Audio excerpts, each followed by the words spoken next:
Dobar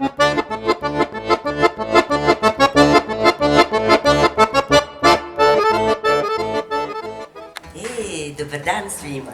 Veliko mi je zadovoljstvo da vas ugostim u našu prvu kulinarsku radionicu Gudlače sa krugom. Ideja mi je došla tako što, prvo moram da vam priznam da ja nisam neka kuharica, ali bi volela da naučim da pravim naša stara jela.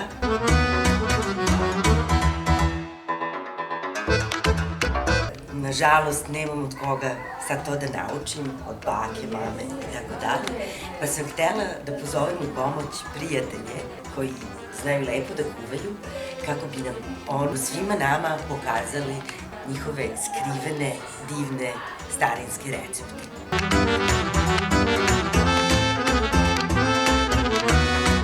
Tako da, za prvu gošću sam htela da pozovem jednu našu poznanicu i člana kruga, to je Bojana Milićević-Manuta.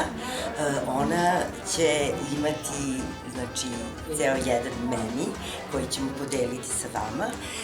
Znači, ideja je da dođete negde oko 5 sati, da tu napravimo, na primjer, kiflice, da imamo jedan mali aperitiv i posle toga da nam pokaže kako će da pravi glavno jelo i dezert. Ona kaže da je to nešto veoma jednostavno, u što ja moram da vam priznam, ne mogu prosto da verujem, ali verujem da će uspeti da nas ubedi. Znači, radionica će trajati od 5 do pola 8 i nakon toga sledi večera i ko zna, možda će biti i malo muzike, šta?